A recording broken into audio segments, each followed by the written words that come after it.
So we'll start with the map method. Now, say we have an array of numbers, okay? And we want to transform each element in this array, and we want it to return a new array. We're going to use the map method, okay? So what the map method does is it transforms the elements in an array, in a given array, right? And returns the transformed array. Do you understand? It creates a new array and gives you the transformed array based on the condition that you have given it. So if we want to double the numbers, we would say numbers dot map.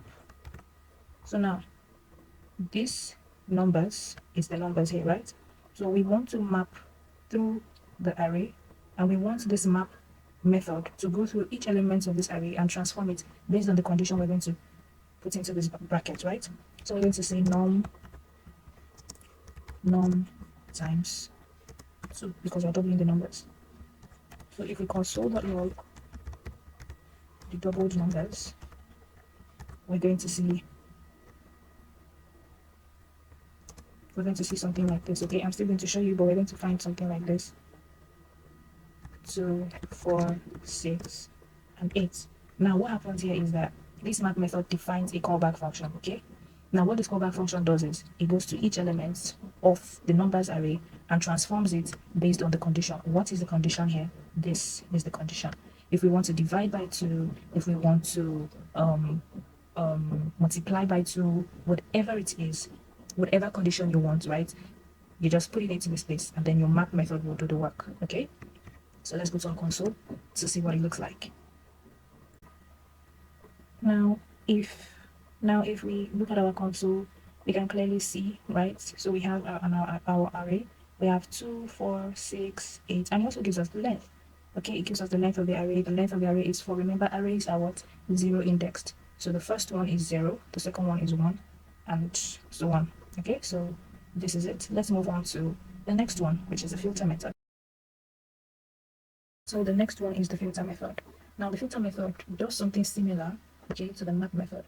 But the difference between the filter method and the map method is, of course, they both work based on the condition you are giving them. But for the filter method, the filter method is perfect for removing unwanted data from your array. Okay, it also creates a new array, right, with items based on the conditions that you have given it. It does not transform the entire array. Say you have a bag of green balls and red balls and yellow balls mixed together, and you've been asked to filter out, to pick out the red balls, and they say there are like a lot of them, right? So you definitely look for a way to make it easier for you to pick out your red balls. So this is what your filter method does. So when you pass in a condition, right, it goes through the original array, and then what does it do? It tries to filter out based on the condition that you have given it.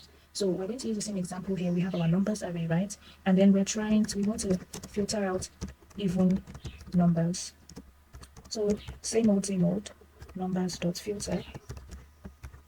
We pass in our callback function, num. Oh, I'm going to explain this. Console.log or even numbers. Okay. So now what this does is the filter method, right, would go through, it will define a callback function that will go through each element of this array, right, and check if each element fits this condition. Okay, if it fits the condition, then it creates a new array, right, and then returns the numbers that fit this condition. This is called the quotient sign. And what the quotient sign does is it divides a number, right, and gives you the remainder. Okay, so if you see 5 divided by 2, you know it is 2 remainder 1. So your quotient sign would give you 2 remainder 1. Okay, but because we also know that even numbers are numbers that are divisible by 2 without a remainder. So what we're checking is, okay, give me numbers, elements that are divided by 2 and then that do not give a remainder. Okay, that's why you have this. Okay, that does not give a remainder, that is strictly equal to 0. Okay, that does not give a remainder. If we say give me a number, if we put 1 here, what we're trying to say is give me return elements that are divisible by 2, right, and then gives you a remainder of 1. Do you understand? But because we want elements that do not give any remainder, okay, we have this condition here. So as usual, when we go to our console, we will find 2 and 4. Okay, so if we look at this, we can clearly see that it returned the 2 numbers, okay, 2 and 4, and of course it returns the length of the array. So that's it for the filter method. The filter method is used to remove unwanted data from your array. Okay.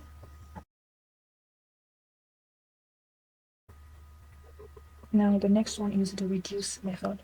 Now we use the reduce method, right? This is perfect for combining the items, okay, the elements in an array into a single value. You normally see this when you're trying to sum up the total, right, of the elements in your array. Okay, so it reduces, okay, just as the name implies, it reduces all the elements in an array into a single value. Okay, so we're using the same numbers array. So we say const sum, okay, numbers dot reduce. So it takes in, first of all, your accumulator, right, and then it also takes in your num. And then this is a callback function, right? It says your accumulator plus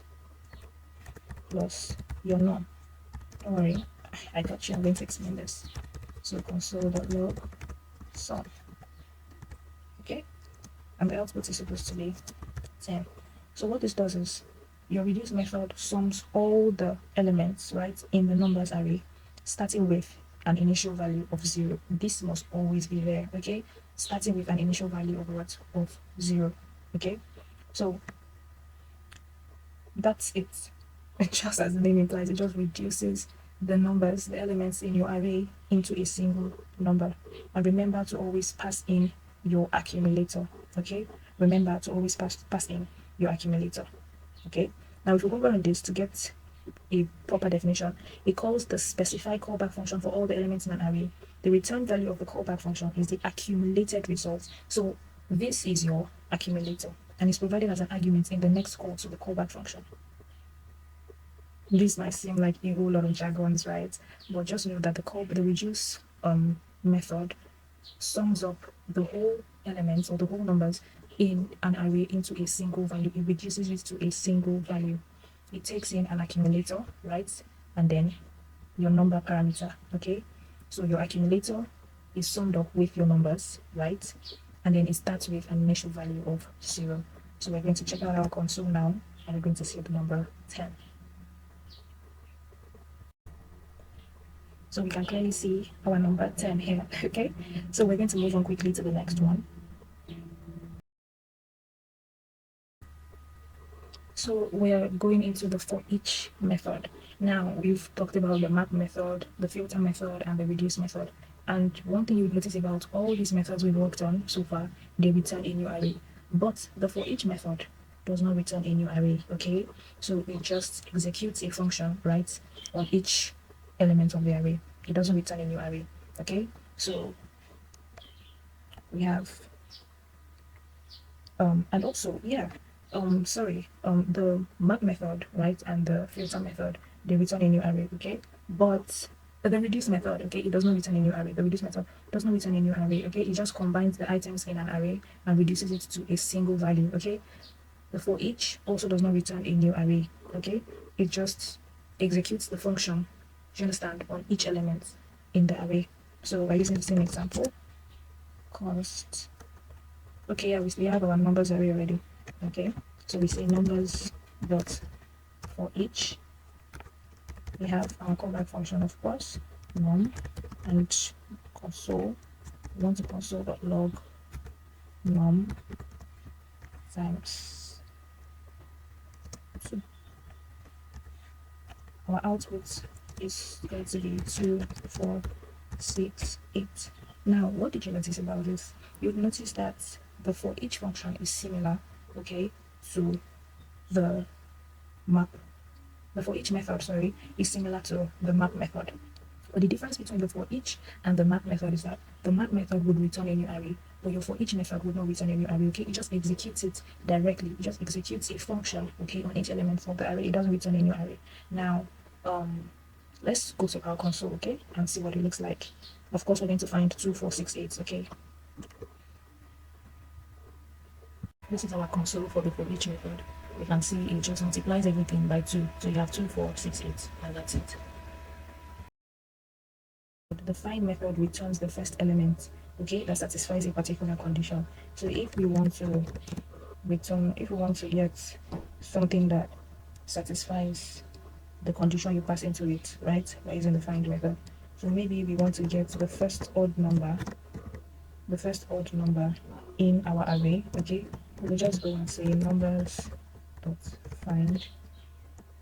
Okay, numbers dot find our callback function num and then quotient divided by 2. Remember what the sign is for. So return a number that when it is divided by 2 it gives you a remainder. Okay, so when we console.log first odd, we should get 1 as our answer. The find method, what does it do? It just returns the very first element that fits. It does not care about the rest of the elements. Okay, if the rest of the elements fit the condition, it does not care. It cares just about the first element. The very first element it sees, it returns it, and its work is done. So let's go to our console. Now we can clearly see that it returns 1. I mean, the number 1 is an odd number, right? So it returns 1. Number 3 is also an odd number, but it doesn't return it. Why? Because it is just focused on the very first. Okay, the very first. Now this is usually used when you need only one matching item. Okay, when you just need one matching item, it's best to use the find method. Let's go on to the next method. I hope you're enjoying this as much as I am. The findIndex method. So just like the find method, okay, the find method returns the element that fits the condition, okay, the very first element that fits the condition. But the findIndex, like the name implies, returns the index of the first element that fits the condition. It's very simple. Okay, so we have index numbers the findIndex. I'll call that function. Let's say we're trying to look for numbers greater than 3. Okay, console.log that. And we console.log that. Okay, so what it does, it goes to your numbers array, checks the elements. Okay, checks the elements, pick out the element that fits the condition, returns the index of that element, and that's it. So let's check our console. So we can clearly see it returns 3. Okay, the very first, which is the index. Okay, so remember arrays are 0 indexed. Okay, so remember in the array we have 1, 2, 3, 4. So the number 1 is what? 0. Number 2 is 1. Number 3 is 2. And number 4 is 3. Okay, so it returns the index. The number greater than 3 in that array is the number 4. What is the index of number 4? 3. 3 is the index of number 4. Okay, so we're moving on. Okay, I hope you understand. So we have the sum method. The sum method checks if at least one of the elements meets a condition that you pass into it. Okay, so it's the difference now. We have our find, we have our I believe most of the array methods are similar. Okay, they have different functions, right, but they're similar. The find method returns the very first element that fits your condition. The find index returns the index of the very first element that fits your condition. And then your sum method checks if at least one element meets that condition. If it finds an element that meets the condition, then what would it do? It returns a boolean. It does not return a number. Okay, unlike the find that returns the element, unlike the find index that returns the index of the element, the sum just returns a boolean, true or false. So let's say it has even. Okay, we're checking for even numbers.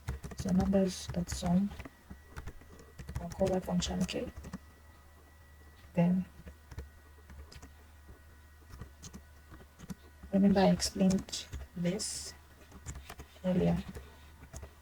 So the log has even, so it would go through your elements. Okay, and if at least one fits the condition, okay, if it goes through your elements and finds an even number, it returns true. If it goes through your element and it doesn't find an even number, it returns false. There is something I forgot to mention about the find index. Now, what if in our find index we have, let me create something else so you understand what I'm trying to say. Let's call these digits. Okay, remember we can't give it the same. Okay, we're trying to go back to the find index. Okay, so you understand something I'm trying to say, something I forgot to mention about the find index. So digits dot find index. Okay, we're previously trying to find numbers greater than 3, right? Console log index.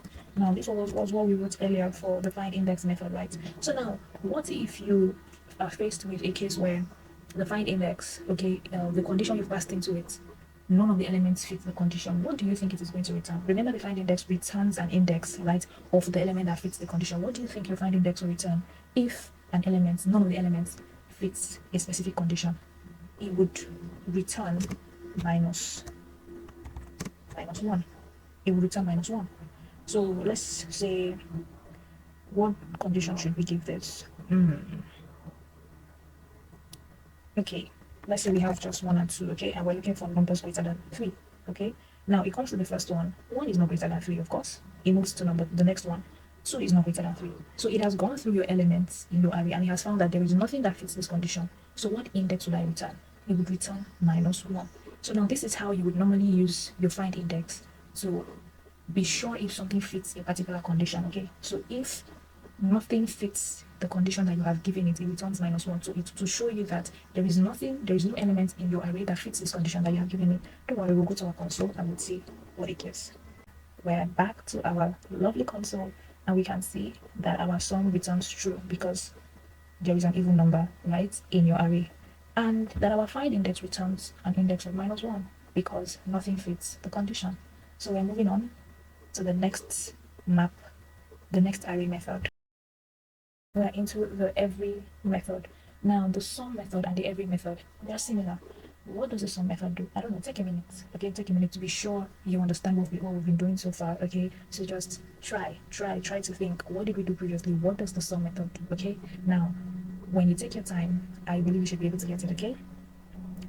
Okay, so your sum method, what does it do? Your sum method checks if at least one element meets a condition, right? Now, what does your every method do? Your every method checks if all the elements meet a condition, okay? So if all the elements in my numbers array does not meet the condition I'm going to pass in, it returns false. But if they all meet the condition, it returns true.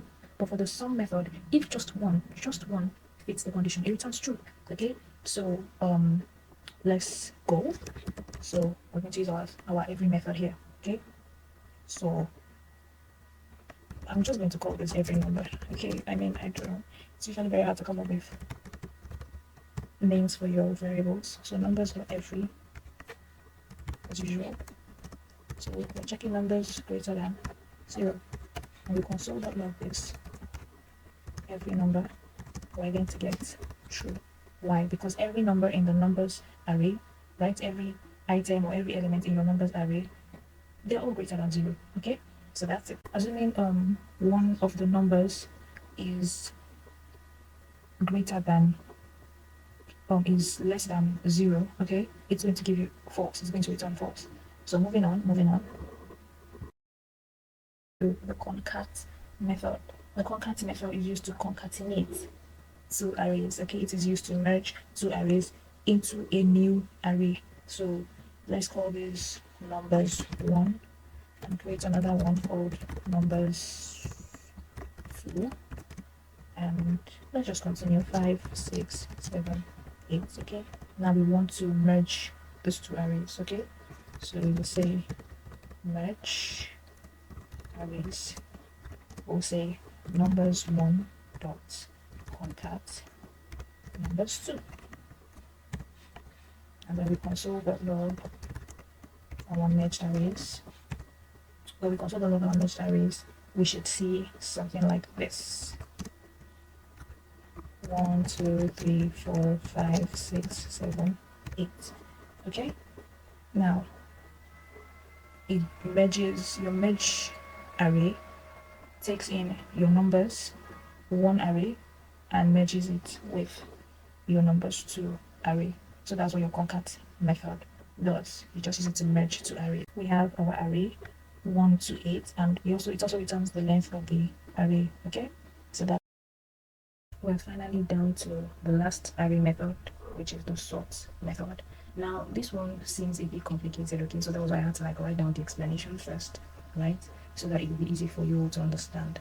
So now if you look at our numbers array, you would notice that I've rearranged the numbers in our array. That is because we want to sort these numbers, okay, in the right order. Now the sort method takes in a function called the compare function. This compare function takes into arguments a and b. This a and b represents the two numbers that will be compared, okay. Now this function returns the difference between A and B. Now, if that sounds confusing, don't worry, okay? Now, this is the explanation.